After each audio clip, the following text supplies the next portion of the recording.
Good morning, everybody, and welcome to Webinar Wednesday from Sight and Sound Technology. My name is Stuart Lawler. I'm Head of Digital Content at Sight and Sound Technology. Delighted to be back once again for another month. It's a different time for Webinar Wednesday. It's even a different date. We're usually with you on the first Wednesday of the month, and we apologize for the change in service this time round. We're normally with you in the afternoon, but today we're inviting you to have a coffee with us. And who better to join us for that coffee than our special guest today, Stuart Beveridge, who's Head of Accessible Technology at Seascape, and we'll be bringing Stuart on in just a moment.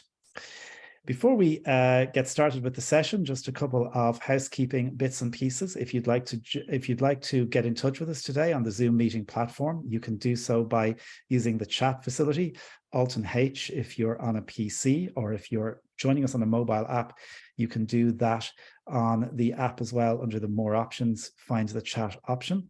You can also raise your hand if you'd like to ask Stuart a question, and I suspect a lot of people will want to do that by pressing Alt and Y on Zoom if you're on a PC, or accessing the chat, the raise hand function if you have a mobile app. We're really excited for the next hour or so to talk to Stuart all about new tech.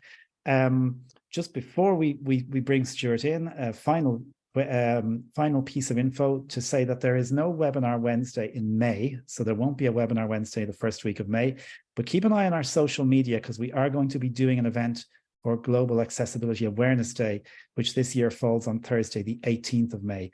So whilst there is no Webinar Wednesday, we do have an event coming up on the 18th of May.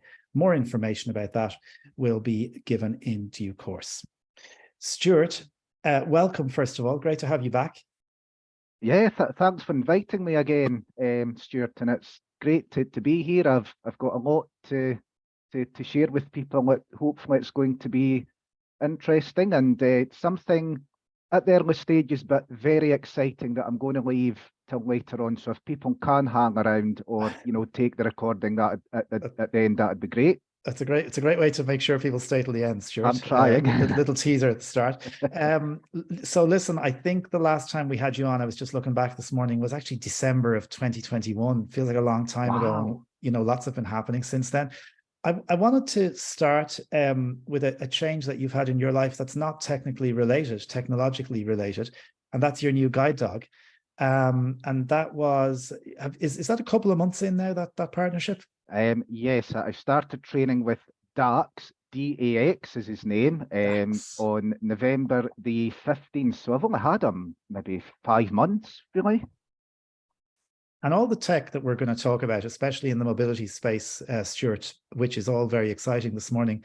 Do you believe there's still a place rather, for Dax in your life? Yes, absolutely. And, that's why I was buying all this mobility stuff, because I was adamant that I was not going to have another guide dog. And Dax just came along at the right time. I tried him out and I thought, I had a sleepover with him. You get that now with guide dogs, you get to stay the night. And just straight away, I just thought, nah, I like this dog. And I could not see myself without him. I just could not see myself doing anything else now without Dax by my side again. So I don't think, unless a robot guide dog comes along, I don't think anything will replace outright my need for a guide dog. And this is really interesting, isn't it? Because we might come on to talk a bit about that later on when you talked about the mobility aids and some of the stuff that's coming down the line, and maybe some of the things people are claiming they can do, whether they can do them or not, I don't know. But look, let's so great news anyway on the new dog, and we're looking forward to meeting Dax in person, I hope, in the not too distant future. But Stuart, I know you have a list of things, but maybe we start with phones, because mobile phones and specialist phones and phones that might be a little more accessible to some people are always something that people are asking about, and you've been looking at some of those. I have. So I mean, every day, let's be honest, and I'm sure you're the same, Stuart. The main iPhone I use for my is the iPhone. I use the iPhone personally. That is my go-to. But what I also did, and this has actually been really quite an interesting purchase. I actually purchased the Smart Vision 3, which Sight and Sound sell. And this is basically, it's an upgrade from the previous model, which was the Smart Vision 2. And it's basically, for those who don't know, it's a tactile smartphone, but it's not just tactile buttons with speech output. You also have a dedicated voice command button, which invokes the Google Assistant. And it also can be controlled by a touch screen, and it runs on, I believe it's Android 11 it's on at the moment. But there's just something good about having choice. If you want to use a tactile keypad, you've got the tactile keypad. If you want to use voice control, you just find that dedicated button at the side. What's the time? Phone, Stuart. But then again, if people do become more familiar with the touch screen and want to start using that, I've flipped between the three options, and I actually use it more for work because I'm so busy and my fingers are going 10 to the dozen. And see, just having that tactile keypad to listen to a client's phone number on the database, and I just rapidly type it in on the keypad, and it's just such a, having that physical button to have a phone call and answer a phone call up, it still makes the difference. I mean, I'll tell you, I'm 36, so when I was growing up, I was still growing up with these tactile, Nokia phones, and so. But then, younger people, would they want a keypad nowadays? I'm not sure, but I certainly think the Smart Vision 3 I really like it, even just for work purposes. It sounds like, from what you're saying to us today, it sounds, Stuart, as though you're every bit as productive on your Smart Vision 3 as you are on your iPhone. Yep, and even though it's running Android 11, it's a few versions behind now, but it's still fine. I take that thing to work, and what I like about it is it's got its own dedicated GPS app called Captain. It's a bit kind of an American sound, when you hear it, saying some of the things like shopping mall or parking, so the parking lot, it's so it's quite American sounding, but again, it does the job if I need it. And I've got everything I need. I've even put, it's good because you could download all your favorite apps. So in my lunch hour, I've got Audible on there. I've got my podcasts. I've got Google Lookout if I need to scan any documents. And it just means that I could just keep my own personal iPhone. What I've done in the last few years, as you know, Stuart, I really try and keep my work and personal devices separate, my work and personal life separate, all about work-life balance, in my opinion. But it does really, really work. So when I go down to the office in the afternoon today, the iPhone's just going to get left and the Smart Vision 3 will be there, and any calls or anything I need to do will just be done on that with a nice tactile keypad to help. So yeah, I really, really like it. Okay, that certainly sounds like a great way to start. So Smart Vision 3 is one for people to look at. And as you say, if you like that tactile feel, definitely one to look at. Talk to us about Synaptic, because it's a kind of a name. Synaptic's been around for a while. And there may be people, Stuart, who are here who don't know what Synaptic is. So again, Synaptic runs on, I believe it's on, you could get it on almost any Android phone, I would think. Samsung seems to be, or tablets as well, I should say. So it's software, menu-driven software. And what it does is when it's on your Samsung phone, etc., everything is in an easy to use menu driven system. So you just start at the top of the screen and run your finger from top to bottom, and every time you land on an icon that is on the screen, it'll say phone, make a call from your address book or dial a number. Text messages, send and read text messages. So it's actually helping you, it's just giving you descriptors of what each menu item does. And as soon as you want to access an item, as soon as you land on it, you just lift your finger and you're into another menu. And you just start at the top of the screen again, run your finger down, and it's going to tell you all the items that's on the screen one by one in a vertical list from top to bottom. That's the easiest way it works. And then when you want to go, you know how like a lot of the phones now, and this does come up with clients I work with, phones nowadays have no home buttons, which are specifically causing trouble on the iPhone models at the moment. But the Synaptic software on Android makes it very easy, because in the top left-hand corner, visually, it looks like a small red cross. So if you're in a menu item, if you're in your emails and you want to get back out to the main menu, you just touch on the wee red cross at the top left-hand corner of the screen in any menu, and it'll say cancel and go back, and you just lift your finger and you're back out stage by stage until you get back to your main screen. So it's a really, really nice, easy to use product for, I would say, maybe people who are frightened of technology. But then I actually put Synaptic onto my personal Samsung phone, and I consider myself a very good smartphone user. But I still I actually still use Synaptic if I want to do something really, really quick, because once you learn how to use one part of Synaptic, you've learned to use the lot. And it's really important, isn't it? Because simplistic doesn't have to mean lack of features.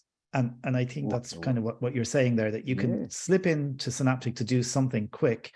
Doesn't necessarily mean it's taking a whole load of stuff off your phone. And then you can kind of go back out to the main Android system if you want. Everything's there, and you could download third-party apps to work. Synaptic does have its own kind of screen reader, which uses the volume buttons to navigate through screens rather than gestures, and a lot of people do like that as well.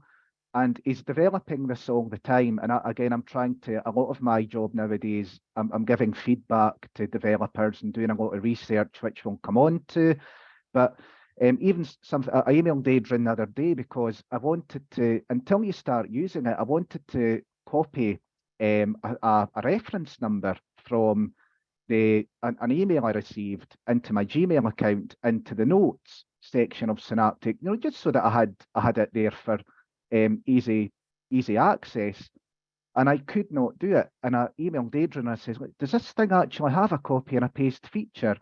And he was sort of said, why do you need it? And when I told him, he says, right, okay, it is on the list, but he says, now that you've actually given me a real life example, I'm going to bump it up the list a bit. So it's just passing on, all of this valuable feedback to developers, and because this thing's just going to keep updating and updating, it's not going to go anywhere, and they're just going to keep adding new features and apps and tweaks to it as the more user feedback they get. So it's great.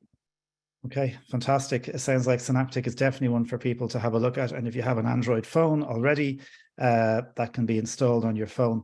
A number of people have joined the session, Stuart, while we've been chatting. So just quickly to remind people again, you can raise your hand if you want, Alt and Y, or activate the raise hand button if you're joining us on a mobile app, or you can put messages in chat if you want, or questions in chat, and I will feed those back to Stuart. Stuart, there's lots of apps, lots of things happening with apps. And you have a couple, I think, that you wanted to just flag for us. Yes. So most people, I would think, would know about the Seeing AI app from Microsoft, which is available for iOS. And the only thing I wanted to, there's quite a significant update there, because there's a new channel on there called World, and in the World channel, you can now do what's called a sort of like an indoor preview. So if I was at work and I wanted to get to my office from the main reception area, the main entrance, I could start a video where it would film the route from reception to my office, and then I could name that route. So, entrance to my office, for example, And then when you were to do that route again, if you had the route, the saved route that you just created open on Seeing AI in the World channel, it would actually give you directions on how to get from reception to your office. So it's a bit like the Clue app that's been around for a while. But I did think this was, I don't, to be honest, I don't use it. It probably works a lot. There's probably a lot more to it than that. I don't really use it a lot because the guide dog is, he's a little superstar. He doesn't, I don't need it, but at the moment. But again, if, for example, poor Dax to kill for any reason, or I couldn't use Dax, that might come in handy to use alongside a traditional white cane. So I thought that the indoor preview in Seeing AI, I thought that was a really good addition. It sounds great, and again, I think it's one that people just need to test, isn't it? And lots of people have Seeing AI already. So if you're using it on your iPhone, give it a try, and let us know how you get on as well when we're back at our next session. We'd be curious to see how people get on. There's a few other apps I think you wanted to reference, Stuart. Yes, there's one more, and this is a nice little app that I found on anybody who has an iPhone or an Apple device and they haven't already. I would strongly encourage you to look up appleviz.com, which is the Apple site basically for visually impaired people, isn't it, Stuart? There's so much information on there. Yeah. And I came across a neat little app which I've just started testing called Zuzanka, which is spelled Zuzanka. Now, Sounds like the name of a song, Stuart. Sounds like the name of a song from the 80s or something. I have absolutely, I don't know where they got that thing, the name from, Okay. but, and actually, I must confess, I don't think it's available for Android, but I haven't actually thoroughly had a check on that. So that's a black mark against me on that one, but at least you know the name of the app, which is Zuzanka.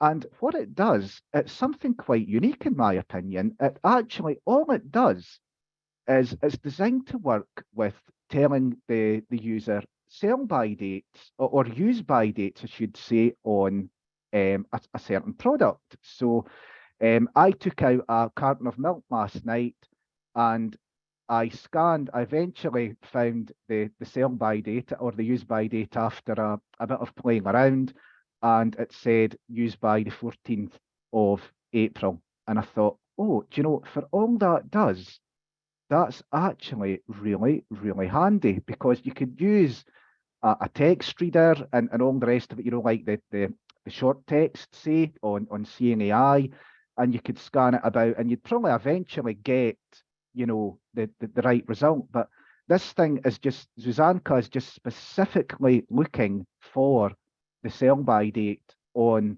a product, and then it's going to tell you once it finds it when to use it by, which I thought was really I've never seen anything quite as unique as that. There is also on there, which is really, really helpful, there is actually a guide to tell you where the best buy dates can be found on products, like boxes of, like Lurpak butter, like butter cartons or milk cartons, tins. It tries to give you a kind of guide as to where to look, which is extremely, extremely helpful when you've not got any sight and you're just scanning it around, So, as I say, it's quite hard to get it right all of the time, but I really, really like it. And what I've done is I've activated a 2 weeks free trial of it at the moment. And then what happens when you first get it, you get like one free scan, then you activate the 2 weeks free trial, and then you have an option of you can pay a lifetime subscription, which I actually don't think is too bad. I think it's only $19.99. So, if you were going to use that thing every day, $19.99 is actually I think it's worth it anyway. You could pay a 6-month subscription, which, don't quote me on this, but I think it's £12.99, or you could pay a monthly subscription at $1.99, that sort of thing. So you've got different options to play with there. So I really, really like it. Zuzanka. Zuzanka, and as you say, you have the 2-week trial, so people can test it out, and if it's something that you feel is useful, you can choose I think I'll subscription. I think I'll go for the lifetime subscription, because I think it is quite a handy thing to have, especially for health eating and things. So yeah, absolutely, we all need to be more conscious of that, I think. Okay, now I know we want to go on to hardware and wearables, and then we want to get on to mobility, but I do have one hand raised. Stuart, would you be happy to take a question, maybe just for a sec? We'll clear some of those raised hands, and then we will come back. And we do really appreciate people waiting and raising your hands and your questions. If you can keep your question as short as possible, then we'll make sure to get through as many of them as we can. So Enticer Gilani, I really hope I've pronounced that properly, and my apologies if I haven't. Enticer has had their hand raised for a little while. So Enticer, you should be able to unmute yourself, and we'd love to hear your question to Stuart. So I hope we have Enticer.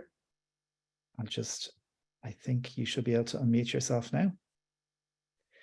There should be a little pop-up on Zoom. Sometimes it's a bit of it's a bit hit and miss. So I'll just try once more, and if we don't get Enticer, we will come back to Enticer again. Okay, I'm going to go to Catherine Hill, because Catherine also had her hand raised. So Catherine, you should be able to speak. Hello, I've managed to unmute myself. Oh, Enticer, hello, how are you? Yeah, thank you very much. Sorry, I was having trouble getting unmuted there. So just quickly, I wanted to talk about the mobile phone. Was it called Smart Vision?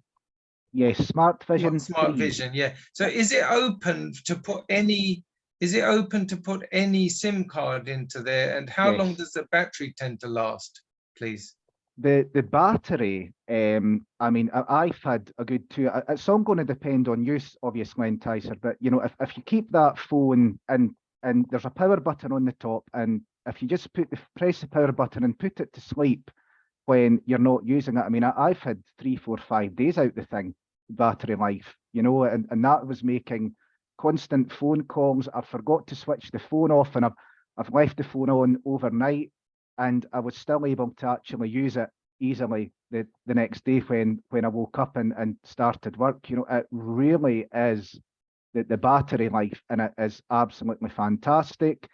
You can't put any SIM card in it, as far as I am aware, and yeah, it's just a really, really good, solid piece of kit. Yeah. Oh, that's good. Thank you for that. Thank you. Thanks, Enticer. Thank you for your question. Okay, brilliant. And I'm just going to try Catherine Hill, because Catherine did have her hand raised for a little while. So Catherine, you should be able to unmute yourself. You just have to find that little unmute button on Zoom when it prompts you. There we go. How are you? I'm good. I might just add a little bit to what you were saying about mobile phone. I have the Smart Vision 3, and I absolutely love it. I get on really well. Good. I'd say battery life, to go back to the other question. I would say 2 to 3 days if you have Bluetooth or Wi-Fi on. But again, it depends what you use, really. But I'll just say I love it. I did do the Hable challenge recently, and it didn't really work with it, so I was a bit disappointed. That's good. I find for Zoom, but if I use my Sense 6, then that makes the quality a lot better. Okay, thanks for the feedback, Catherine. That's good. That's good. And again, it's great to hear from users of this stuff as well, which is great. So thanks a mil, Catherine, for that. I'm going to keep going, because one more hand went up, Stuart, since we couldn't pass by Sandy Tompkins. So Sandy, we'll bring you in for a quick question before we continue. So you should be able to unmute yourself, I hope. You should have that little. Hello. Hi, Sandy. Hello. Can you hear me? We can indeed. How are you? I'm very good. Good. I too have a new guide dog who has got his face in my headphones at the moment. So he's a golden doodle. Right. Now, just about Zuzanka. I love that, right? I bought the lifetime thing, and when I'm bored, that's what I do in life. But I want to tell people, because I was doing it and it would look like it was finding the code, but never quite, right? And my partner looked on the screen. He said, okay, look, I can see the expiry date on there, but it's not registering. Lift it, right? And I lifted it. So because too close, it's out of focus. Right. So the trick is lift it. It has to be at least 6 inches above the surface of the thing you're scanning. Okay. And magic happens. So I just thought I'd say that, because a bit of visual input made all the difference there. Yeah. Brilliant. So Yeah. what you would maybe want to do that, like kind of seeing AI in a way, Sandy, is maybe try and have it on a worktop, have the product on a worktop or something. Yeah, right. I will take that. That's good advice. And what I do is, let's say it's a pack of butter, right? I put my little finger that's not holding the phone on the pack of butter, and I stretch my thumb like a span on a piano. Do you know what I mean? Up into the air, and put the phone on the thumb. So you've got that distance. You can then take your hand away, but it's to just give you that rough thing, and it works. Brilliant. So that's it. Thanks, Sandy. There you go. Thank you for the tip. And great to hear you. Brilliant. Okay. I know we have more hands raised, and we will get to those raised hands in a couple of minutes. But Stuart, I know you have other things to cover, and you wanted to talk a little bit about wearables.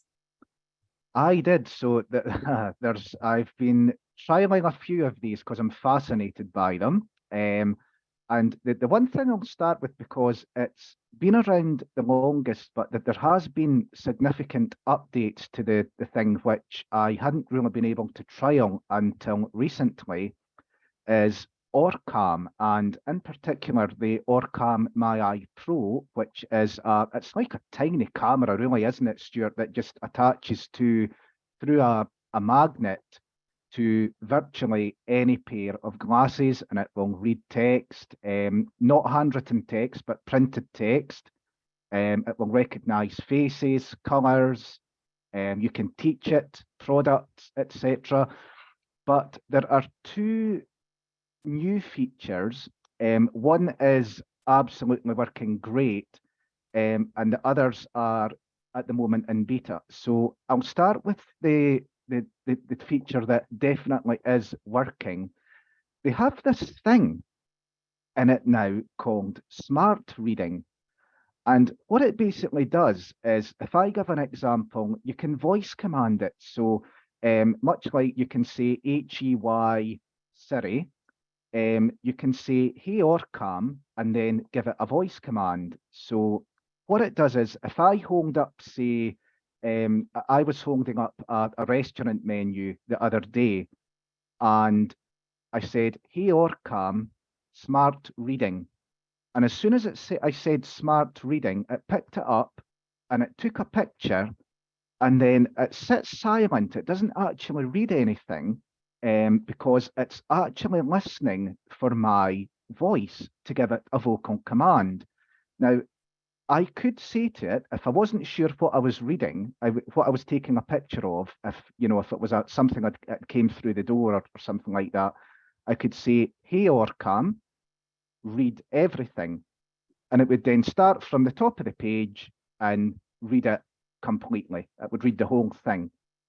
But if it was going back to the restaurant menu, now I usually don't have a starter, I don't have a dessert, I just like my main course. Straight into the main event. Straight to the main event. Right. So I would just say to it, hey Orcam, start from main courses, and it would skip all the starters, all the rest of it, and it would just start at the main courses and start reading down from the main courses. So it's actually skipped everything that I don't want it to read. Whereas, if I was doing it with, and I'm not trying to say it's better than anything else or worse, but say if I was doing that on my phone, I would have to swipe through everything. Do you know what I mean? To get to the stuff I was looking for.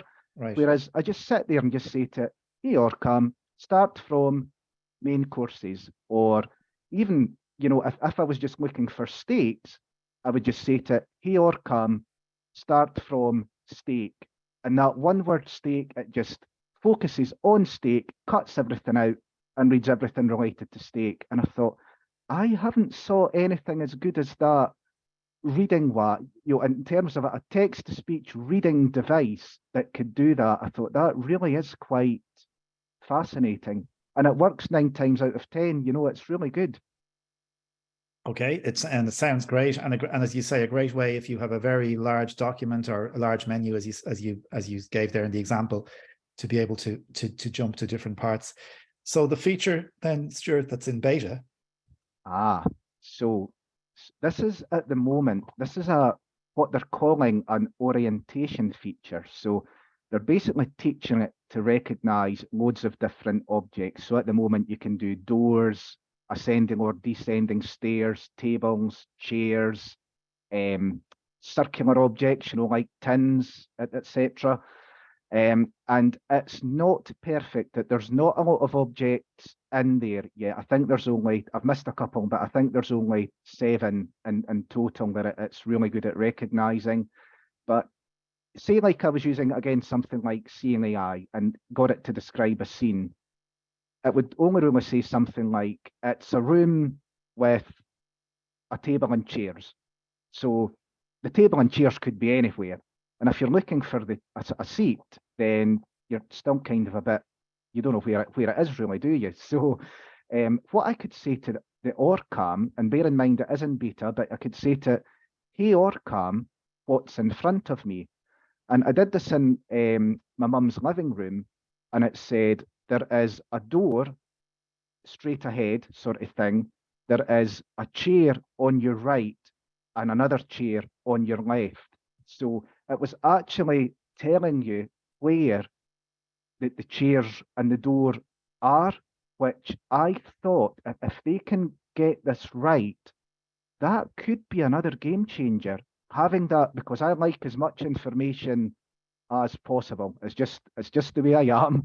And I just thought that really shows where this device can go and what it's capable of possibly doing in the future. So they are working actively on the orientation feature, and there is a rumor that they are also working on a GPS, a kind of navigation feature as well. And I can't tell you anything about it because I don't know how they're going to do that. I do not know, but they are actively looking into that as well. So really exciting times for OrCam. Definitely one to watch, and if that GPS comes on, we definitely bring you back to hear more about that. So that's OrCam, and as you say, interesting things and very exciting things coming along. And if people have the OrCam already, you may be able to take advantage of that. Stuart, talk to us about Envision, and they have implemented recently ChatGPT, which has been all over the news, and this whole kind of AI and all the crazy things you can do with ChatGPT. But Envision have done some kind of interesting stuff with it, right? I believe so. Now, I'm not on the beta tester program, not for lack of trying, but I do know how it works. So it's almost what works the same way as the OrCam, but ChatGPT is where OrCam is all offline. You're going to be online, I think, with the ChatGPT. So again, with the Envision glasses, what you're going to be able to do is hold up. Let's stick with the restaurant menu, and it'll take a picture, and then you just hold in, there's a button on the top of the glasses, it's a hinge button, and you would just hold it down and you could then voice command it. I think it's going to be in the same way as start from desserts, what are the main courses, etc. But this goes, as far as I'm led to believe, this goes a bit further than that. So, for example, if I was to be reading an article about, I'm trying to think of say like a football player. So if I was reading an article about Cristiano Ronaldo, for example, I think then ask ChatGPT more quick, because of the ChatGPT feature. I could maybe say to it, if I didn't know who Cristiano Ronaldo was, I could say to it, who is Cristiano Ronaldo? and it would scan ChatGPT and give me the answer. So it's going that extra mile as far as I can see. So, you know, again, if I was to say like I was reading something from ASDA, I think what I'd be able to do with it is hit that button and say to it, where is the nearest ASDA? And I think ChatGPT would give me the answer through the Envision glasses. So do you see where I'm going, Stuart? You know, you see where that potential, that again, you know, that's seriously, as long as you're online or you've got it hotspotted to your phone, when this comes out, this really could be, you know, throwing the cat amongst the pigeons. So well, yeah, and isn't it incredible when you think how quickly ChatGPT has evolved? That we only heard about this the end of last year, and now it's in its fourth iteration, I think. Yeah, and it's still it's like a developer thing, isn't it? It's not actually, but the people have it's great to see these companies. I mean, I think Orcam kind of started the idea that they'll never have it because their complete privacy and offline is their thing. But you know, it's great to see people. You know, Envision has just jumped on this, and look what this. If it's going to be as half as good as what it seems to be, I mean, you know, wow, that is going to be amazing. Yeah, absolutely. I think it's going to be very interesting to watch where this goes in the next little while. And my understanding is that Envision will roll that out to their glasses. Anyone who has the Envision hardware is going to get that very soon. So Stuart, hopefully you'll. We are. I'll be on a webinar with them about it or end of April, so that I find out exactly what's you know, for any users. There's a webinar coming up that, you know, you could join for the Envision glasses. And then we'll get firsthand how to use it, etc. And then when the update comes out, we can just hit the ground running. Okay, that sounds great. Now, I know there are some hands raised. We will get to your raised hands and your questions in a few minutes. I know there's other people who have questions for Stuart. But Stuart, I suppose we wanted to move on. Wearables segues us nicely into mobility. And I know you've been, for as long as I've known you, you've been testing and really pushing the boundaries, along with people like Sandy, by the way, it has to be said, of this technology that kind of might enhance and potentially replace, I don't know, some of our traditional mobility aids. And I know there's lots to talk about here. So I'm not sure where you want to start or what you want to tell us in terms of how things are now and where things might be going. Yeah, so I'll go on where I might possibly, and I was going to pick on Sandy if she was here, because I know, and Sandy, I hope you don't mind me saying that you have one of these devices as well. There was a company, and I spoke about it in 2021, there is a company called Strap who have developed this wearable kind of chest device that sits on your chest. And it's supposed to, you know, it has loads of sensors in it. It's got LiDAR sensors and, you know, ultrasonic sensors and all the rest of it that's supposed to constantly scan your surroundings and give you haptic feedback when there is an obstacle at head, mid, or ground level. So head, chest, or ground level. I've had it since August, and my worry is that they seem to have gone very, very quiet, and there doesn't seem to be any real progress made with the device. Sometimes I think it works okay when I'm out with my guide dog. Sometimes I think it's working okay and it's telling me where if I'm going to hit my head on something, or you know, if it's in at my chest, you know, my midriff level.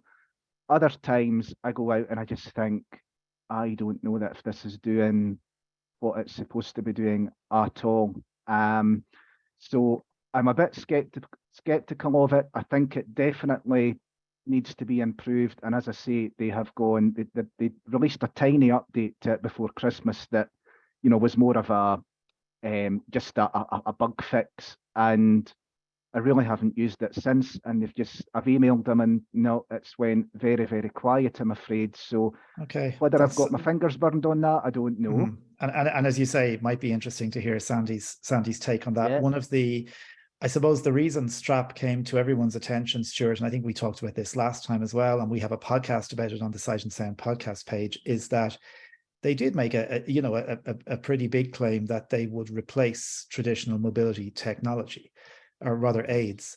And whilst we're not saying that might never happen, I think it's a very big statement to make that you would need to back up, yes, if you're going to do it. And they've stopped making that claim. I've had a look at their website, and that is no longer. And I think it's like one of these. They've thought they've promised kind of the earth, and then when I think they've actually maybe pushed it out too early, because they were getting quite a lot of, where is this device? You're not telling us when it's coming. You keep putting it, and I think they've maybe pushed it out earlier than. Okay. I don't think they were quite ready, Stuart, and I don't think it'll ever replace traditional mobility aids. Now I see a rake of hands going up here, right? So look what we started. So and I see everyone's hand, by the way. For people who have their hands raised, don't worry. But I'm going to bring Sandy in here because she has come back, raised her hand. So Sandy is the other person who's been testing this strap technology. So let's get Sandy's perspective, and then I will make sure to bring everybody else in on this discussion. So Sandy, you should be able to unmute yourself. I think I've done it. You have? Yep. Oh, good. Right. I'll try and be really quick. I kind of echo Stuart's feelings. I had such hope for the thing. And when I first got it, I understood that the lower sensor wasn't ready for prime time. So I only concentrated on the chest and head. And actually, I thought it was very good. So if you're frightened about banging your chest and head, I think it's actually very good for that. What I was really interested in is two things. One, that it would look at the ground. It was meant to be able to tell you if there's holes and steps and stuff like that. It just doesn't. So I'm sure potentially it could, but it just doesn't. And also, I wanted information that was near me and also further away. I wanted to choose so that I could kind of look across the road, see if there's a car parked on the other side, that kind of thing. You're near and far, and it doesn't do anything like that. So, and that's software, I think, that's a doable thing. So I also think they've gone very quiet. So mine's sitting, waiting for something to happen. And one last thing I'd say is I don't think the actual design is, to me, it's a bit like a prototype. Do you know what I mean? I'd like to see a much better design because I can't even feel some of the sensors because they're just wrongly placed for my structure. And I'm fairly normal, but I think it maybe suits men more than women. But it's an issue. And I'm not sure they've looked into that properly. I think it was a lovely idea. I was really keen, but I am disappointed. Yeah. So Sandy, whatever you do, don't go away, right? Just don't go away. I want to come back to something else. So don't go away, whatever you do. Okay. Right. Sit tight, Sandy. Sit tight. Thanks. Okay. Thanks for the feedback, Sandy. Yeah, we appreciate you coming on, giving that feedback. So there's loads of hands raised, and I will come to all the raised hands in a few minutes, but let's try to see can we keep going on this mobility. So basically, Stuart, strap is where it is right now. We'll see what happens. A little bit maybe disappointing at this moment in time, but look, who knows what's going to happen in the future. What's next on the list? So I'll just I didn't mention it, Stuart, but I'll just quickly, actually, no, I have mentioned that. So what I also have done is I pre-ordered something back just before I got my guide dog in November 2022. I'd been looking at the thing for a long time. And I had meetings with the CEO. It's a company who are based in Switzerland, and people might have heard of it if they listen to other podcasts as well. There is a device which I have just taken delivery of a couple of weeks ago called Biped, which is spelled BIPED. And in time, this is going to be it's an obstacle detector and GPS system, but it's also actually going to tell you what obstacles are in front of you or on your left or on your right, etc. as well. So this thing in time is going to do absolutely everything. And I have been even at its early stage, I have been absolutely amazed by this thing. So again, and they are adamant, which is good, it's not a replacement for a traditional cane or a guide dog. This is, they call it a smart co-pilot, basically. So what it is I took it out the box, and it's a shoulder-worn harness. So it fits over your shoulders, almost like a backpack, but it's a bendable metal and silicon structure. So you can, where Sandy was saying, you know, the strap device doesn't really sit right with her, you could actually manipulate biped to fit your own specific body structure. And it's less than a kilogram in weight. So I forget, after a while, I just forget I'm wearing it. I just wear it on top of my jacket. Because what it does is when you put it on, you've got a battery pack that sits behind your neck, and then sitting on kind of on the top part of my chest on the left-hand side is a three-way camera. So you've got, there's a camera pointing forward, straight ahead. There's a camera pointing to the right to scan your body on the right, and there's a camera pointing to the left. So when you open this app on the phone and tell it that you're ready to start walking, this camera, this system is constantly scanning your environment, either day or night. It's constantly working for you. And then on the other side, on the right-hand side, is where you've got your powerful computer, you know, with the processors, etc. And there's a power button to turn it on and off. And what it does is it works with bone conducting headphones. So when I've set it to my specific height, for example, and I've told it what to do when I'm in a busy area and what they call a calm area. So when I'm in a calm area, I don't need it to be giving me too much information. So it scans maybe a good 2-3 meters ahead, you know, to let me know if anything's coming at me from 2 or 3 meters distance. And then if I'm in a busy environment, I've got it down, you know, so that it's not going to tell me anything's approaching unless they're, you know, they're not on top of me, but, you know, they're maybe about a meter away, something like that. And how it works is, it works with bone conducting headphones. And at the moment, there are 3 different signals, musical signals. So if an obstacle is at my chest level, you just hear a constant beep, beep, beep, beep, beep, beep, beep, beep, you know, and it's so that the closer, how far away you are, if you're far away, the obstacle's far away from you, it's just going to go beep, beep, beep, and it's going to be quite quiet. But if the obstacle is getting nearer and nearer to you, so it's picking it up even if things are moving, then the sound's going to get louder and quicker. So, you know, if you're really hearing a lot of loud beeps, you really need to stop, or you're going to collide with this obstacle. And what it does is it works with head and ground level obstacles as well. So if I was approaching an overhanging tree, or a bush, which are the bane of my life at times, then what I would do, it would pick the overhanging bush up when it was, you know, a reasonable distance away.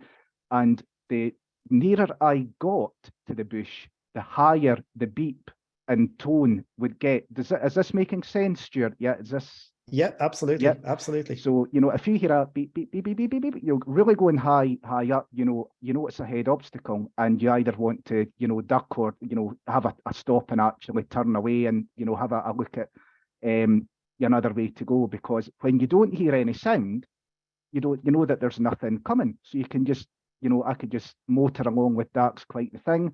As soon as I hear an obstacle sound, and it could be with the bone conducting headphones, it could be on my left, in the middle, or on the right, a bit like Seascape, but, you know, for obstacle detection, you know where these obstacles are.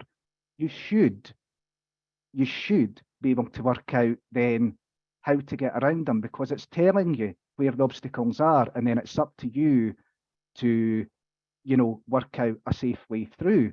And if it's a low obstacle, you know, like I was at the work the other day, and it was like, like it was one of these, they've got these low tables everywhere, you know, they're at knee level.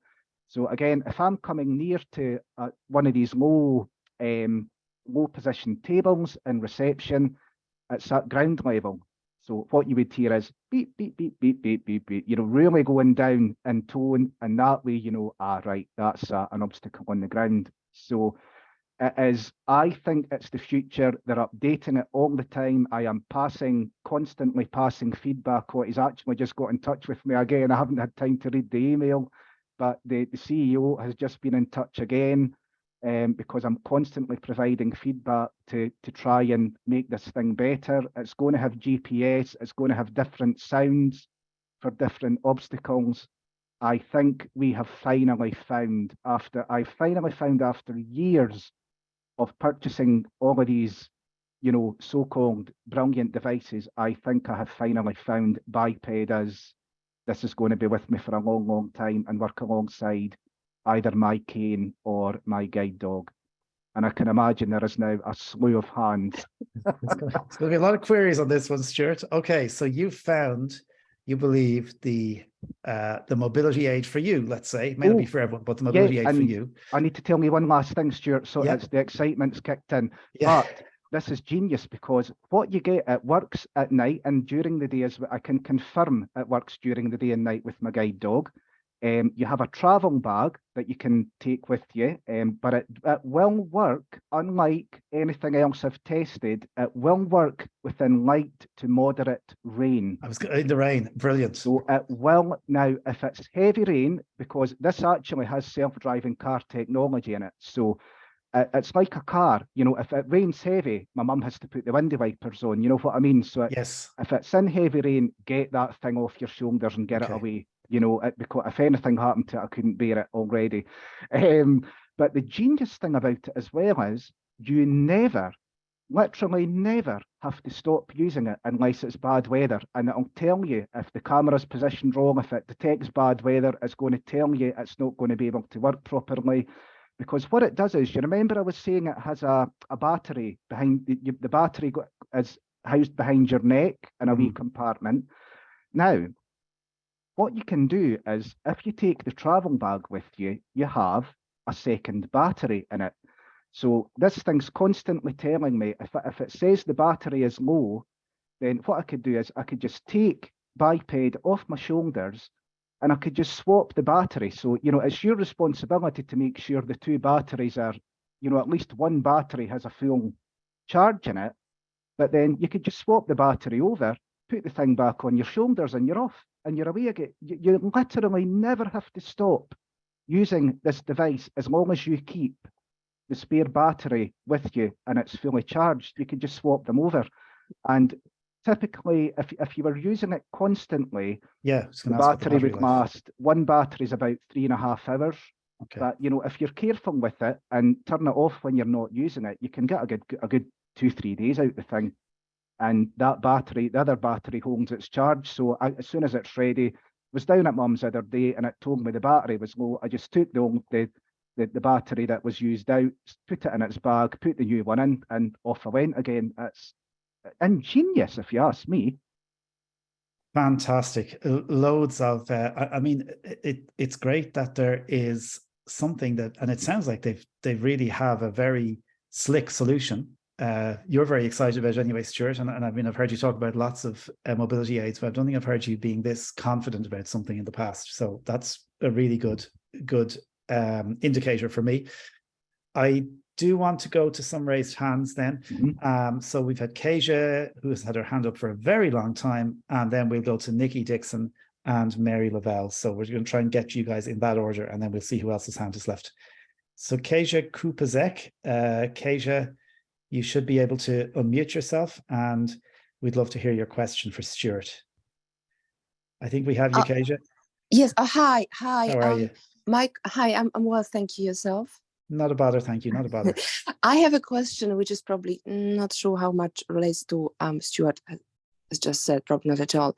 It's about Telegram and it's the application and its accessibility with JAWS or an iPhone. Stuart, help. I have no idea. Stuart, I was going to say, Stuart, Telegram. Kasia, I very rarely use Telegram. I know I have used it on the iPhone. I know there's a Windows app as well. Is it called Unigram? So the Windows app is called Unigram. I'm guessing now. I'm sure somebody will come up and correct us in a minute. I don't think I've got that right. But there's some scripts I know for it. It's been a long time since I've used it though. But it is accessible on the iPhone. Like, it's not unlike WhatsApp. Well, actually, I found WhatsApp by far more accessible than Telegram. With Telegram, is if a message shows up on the screen, I can read it.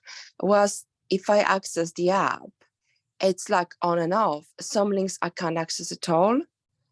They are being read to me. I have used Rota, try to go to links list, and it doesn't work. Okay. And so they're I found it horrendous. It's on my phone. I'm not sure I've opened Telegram app in months, but look, let's see if any of our audience here, because this is the whole point of some of these events. Let's see if anyone can help us out. So if Keisha is looking for some help with Telegram. And also, sorry to interrupt, so cut you off, because someone downloaded for me, I believe, a Telegram app on my Windows, and it's just completely nothing. Okay. It's just, there's zero accessibility. That's why you mentioned a what about, oh, okay. Oh, is the name of the script? I'll try and find the name of the JAWS script for you, Keisha. If you were able to send me an email, just even send a reply to the email you got to register for this event. Just tell me that you're looking for the Telegram Windows application, and I'll get it for you. So, because to be honest, I rang the RNAB, and someone was sort of assisting me, and this person suggested this a thing which I added to the Rota. I can't remember. It was supposed to be like a screen support, which doesn't actually help at all. Oh, the screen, which is screen OCR, it's only confused, so I disabled it. Okay. But when I asked about JAWS, the person said, to my knowledge, no. Okay, leave it with us, Keisha, and we'll see what we can do for you. Okay, so what I'm doing, I'm sending you an email saying that I need support with Telegram. If you know of anything. Yeah, and I'll come back to you. Excellent, Bruna. Thank you so much. Thank you, Keisha. Fabulous. Take care. Thanks. Bye-bye. Okay, bye-bye. All right. So let's go to Nikki Dixon. Nikki, you should be able to unmute yourself. I think we have you. Yeah. Hi. How are you? I'm very well, thank you. Good. I'm just back from the gym, so I'm having a nice rest. Good. I had a quick question for Stuart about the Vision 3 that you've been talking about. I use an iPhone at the moment, and I like lots of things about it. And what I particularly like is the fact that you can actually close your screen off, with the screen curtain. And I wondered whether you can do that with the Vision. Oh, the Smart Vision 3. Smart Vision 3, sorry. I actually, to be quite honest with you, Nikki, I don't know. I haven't even given it I hadn't even thought about that, interestingly. That might be another email that needs to... I mean, from the user guide, I remember reading the user guide, and I couldn't see anything for it in there, but possibly I have quite possibly missed it. I mean, you can do everything else with it. It has like on the rotor and things with the iPhone, that has its alternatives. So I would be surprised. Stuart, do you know if it can do it? I don't either, but Nikki, again, if you want to send the email, I'll try to get some information from our sales colleagues. It's just because it's so handy, because it improves the battery life of the phone no end, and also you never know who's peeping over your shoulder and from a privacy perspective, it's absolutely great. It drives the rest of my family up the creek because they can't see it, but I know that's fine. Send us an email, Nikki, if you don't mind. I will. And I'll ask one of the sales colleagues in the UK to see can they find it as well. I'll have a look as well, Nikki, and if there's anything, if I find anything, Stuart, I'll let you know as well. But certainly from using it, I haven't saw anything to say that it does it. Okay, perfect. Thanks, Nikki. That's okay. Right, let's keep going with our raised hands. We're going to go to Mary Lavelle. And Mary, you should be able to unmute yourself. You get the little prompt from Zoom. Hi, good morning. We have you, Mary. Morning, Stuart and Stuart. Hiya. There is so much information coming at me here this morning. Sorry. Okay, 3 questions very quickly. How do you spell Synaptics, and is it an app for iPhone? So Synaptic is spelt SYNN for November, and then APPTIC, so Synaptic, and Okay. it's not available for iPhone. Apple won't let it onto their. Okay.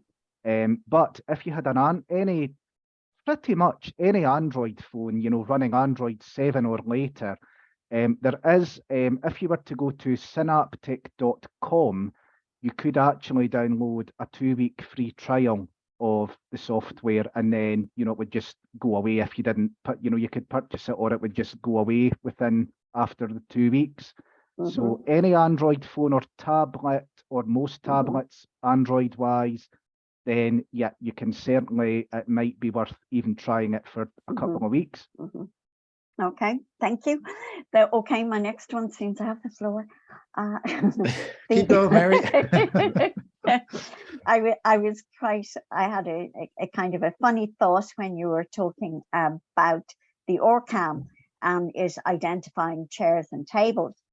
And I just wondered, would it also indicate if the chair was occupied? I just had a vision of walking over, there's a chair on the left and sitting on somebody's lap.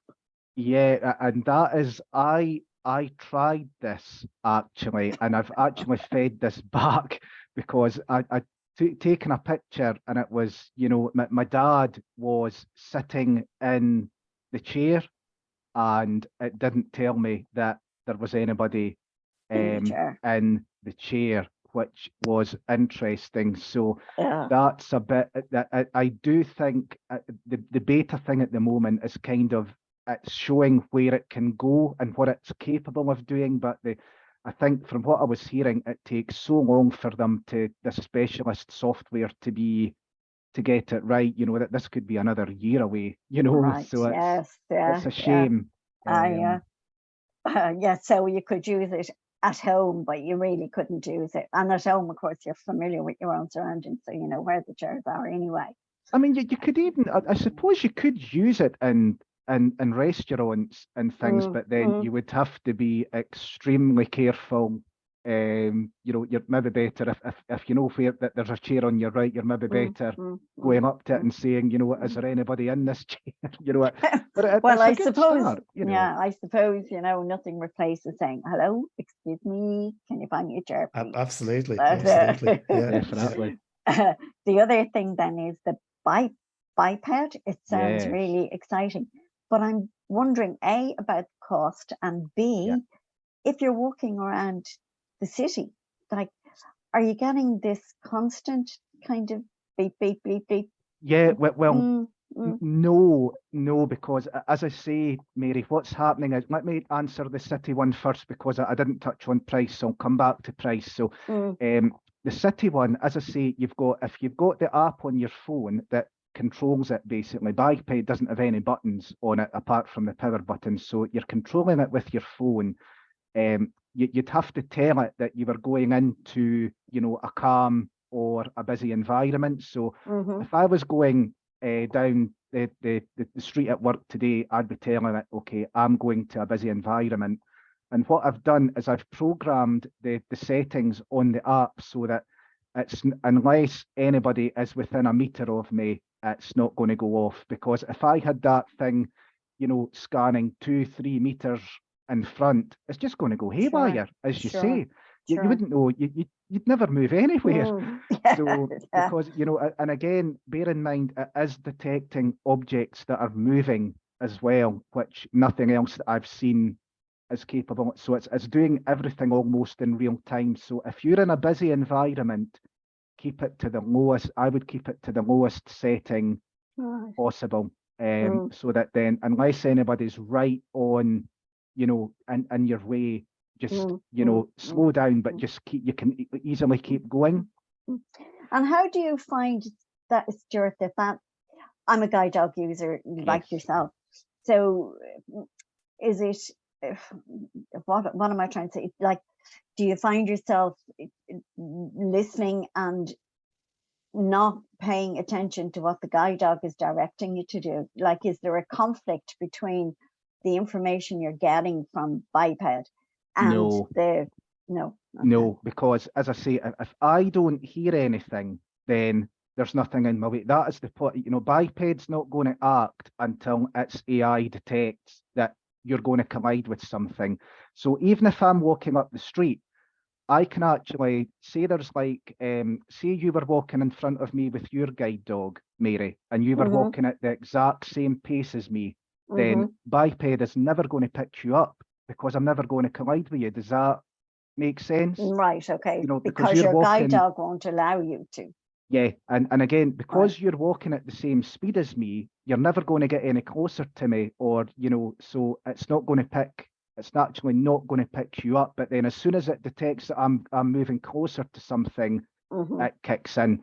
So as long as I don't hear any sound at all, Dax and I, we just, you know, zoom along the street. Yeah. And then as soon as that thing starts picking up things on the left, the right, or in the centre, what I'll do is I won't stop. Don't stop with the dog when or the cane when you've got this biped on. It's not designed to actually have you completely stop. Keep moving and just listen to the sound. And as I say, if that sound really is then starting to get loud and close, you're going to have to stop. You know. Sure. So it's an additional safety. I mean, Dax is so superb. Really, I don't need it. But there is times where he is too cautious, and it's great to have that thing on to say, okay, what secondary. Would you see it as it? Yeah. Would you see it as a secondary to Dax, or? Yes, it will never replace. It will never replace a cane or a guide dog. It's what they admit that it's you know, let me make that clear. It's basically it's an additional layer of information as a companion. Guys, I'm going to, because we have more hands raised. So sorry Mary. Stuart, do you want to just mention the price then? Mary's other question. So I got it. I pre-ordered it. I actually only paid about £1,700 for it. And now I think you're looking at closer to 5,000 for it. Oh, so what I'm now, again, you know, I love it. I think because what you can do is they want you to take up a subscription for it. So say, Mary, you were to order the device, you would get it for a 30-day free trial. And then what you would start doing is for the first year, you would pay £129 a month, and that's euros, pounds, dollars, you know, so it's like a subscription. So you pay £129 a month for the first year. And if then you have the option, do it, okay, I don't use this enough, I'm going to return it after the first year. But, you know, you would be paying it for a year if you went over the 30-day free trial. Right. If you keep it going after a year, you're going to pay £129 a month for another 2 years, you know, so like a 3-year. And how that's going to go, I don't know. But then after the 3 years, you stop paying for it and it's yours to keep, or, you know, if the chances are they'll have a new version, so you could return it and then pay for the new version. So I know it's a bit of I'm not sure if people are liking it when I'm telling them, but that's the way. Surely there's a way to pay it up front as well. At the moment, it seems to be subscription model based. Okay. Yeah. All right. Mary, thanks for your questions, and good to hear you. Much. Thank you. No, good to hear you. Okay. I have a lot of hands raised, and I'm conscious of everyone's time, especially Stuart's. So we're going to go for about another 5 minutes and see who we can get. If we don't get to your question, I do apologize. If we don't get to your question and you want to ask something, please send an email into myself or to sales@sightandsound.co.uk and say it's for Stuart, and I will make sure that we get those queries to Stuart and get you a response. But we'll do our best to get to a couple more people. So we have Theo Holroyd. And Theo's been at our sessions before. So Theo, you should be able to unmute yourself. Yes, definitely. So how are you?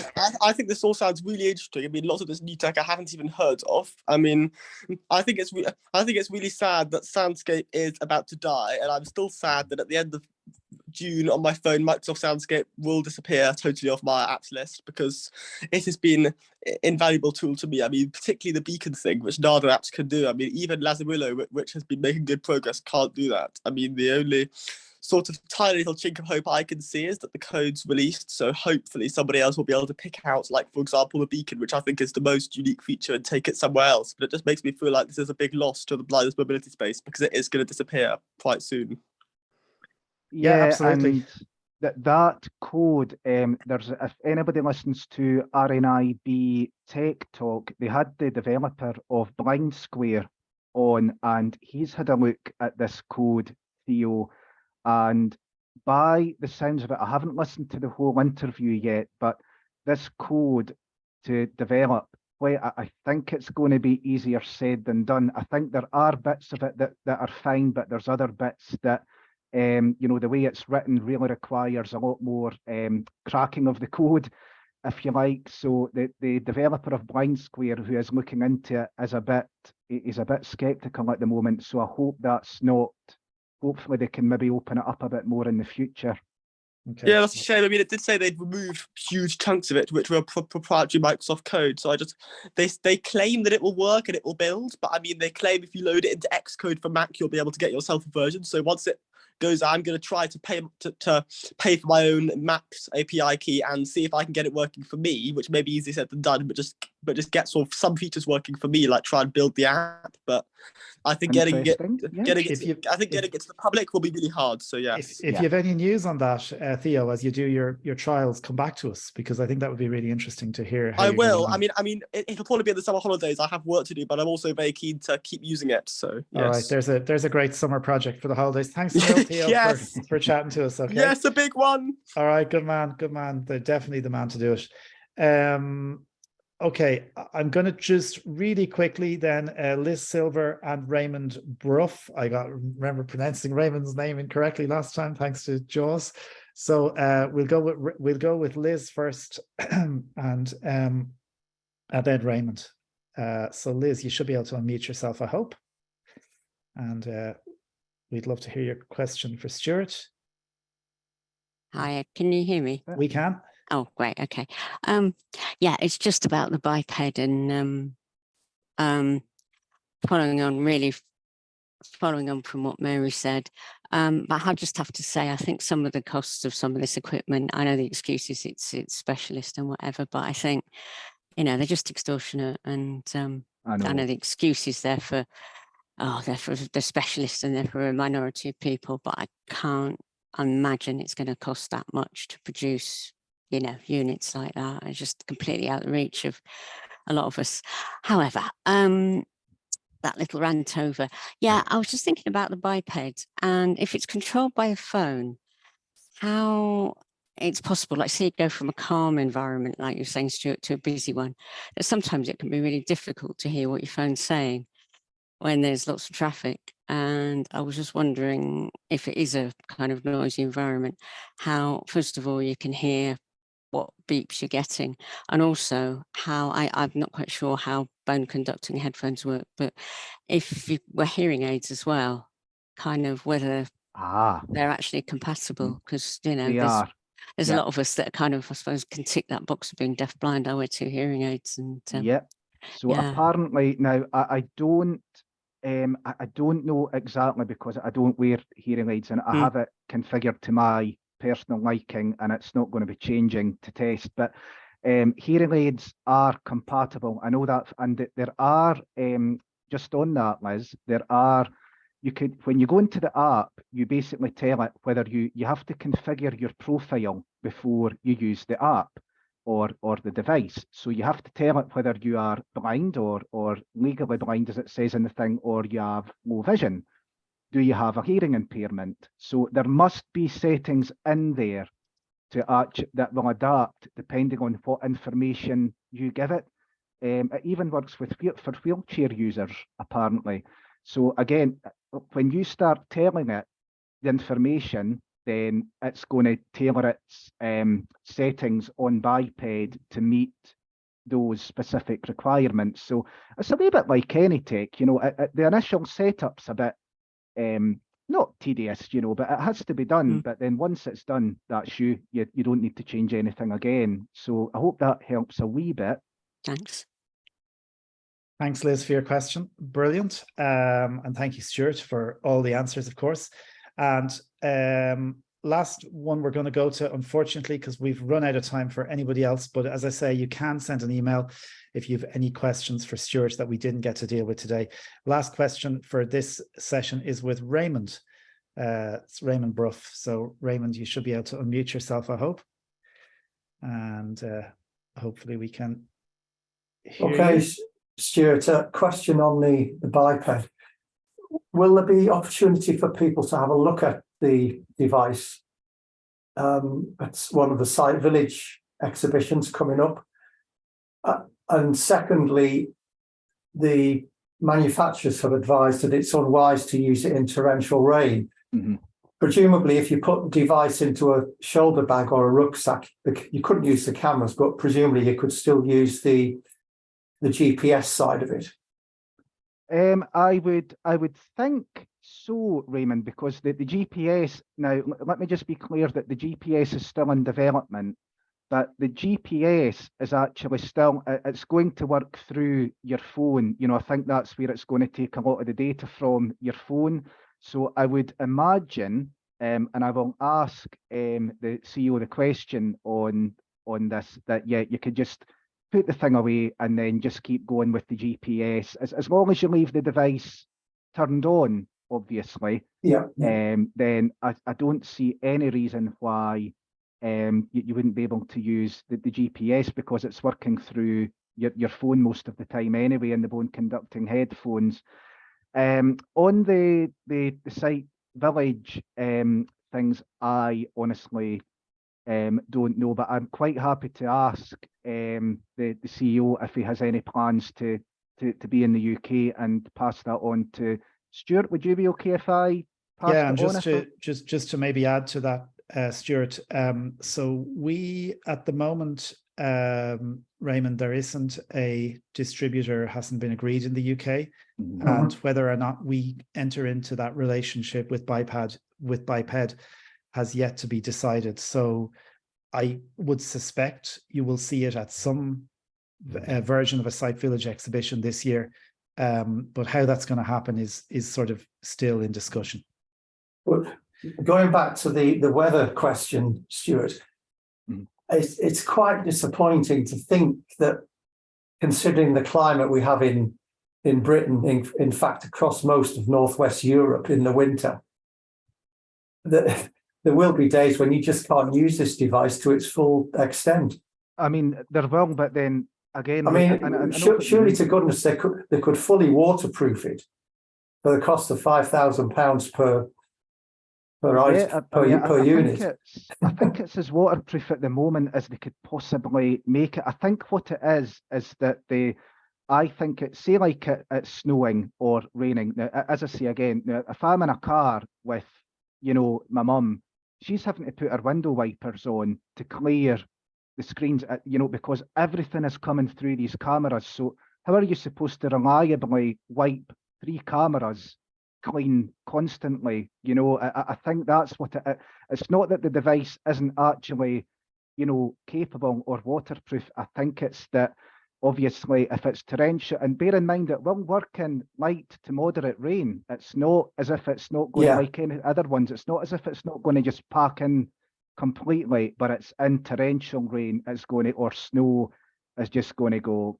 And it is. So it's the camera aspect of it, really. I think it's the camera. The water not so much that the water's going to ingress into the device itself. I think, you know, if it's torrential, I would be getting that thing off anyway, and just because, as I say, it's a very, very precious thing to me already. But you know, just one word of warning, and you might want to feed this back to the manufacturers. I was in Finland a few years ago in temperatures of -10, -15, and quite a lot of iPhones weren't working because of the temperature. Android, quite astoundingly, did seem to work. So that might be something for the manufacturers to consider. You know, not so much in this country, but if were people to buy it in, say, Scandinavian countries, would it work under, say, -5, -15 degrees? The only thing I could say, again, because of the AI in it, you know, it'll tell you if you're not wearing it properly. It'll tell you if it can't work for any reason, you know, if it's bad. So, you know, until I can't really answer the question, but I think, as I say, it's never going to completely stop working, but at least you're going to get messages to say, no, I can't work in these conditions, sort of thing, you know, the camera's obscured, that sort of thing. So I honestly think it's as good as, and they'll improve in 3 years' time, there'll probably be another one comes out, you know, it is a version 1 product, yeah. It's it's early stages, but what they've got already, the hardware is there, no doubt about it. The potential sounds brilliant. Yes, definitely. Raymond, thanks for your question and thanks for all the input. Much appreciated.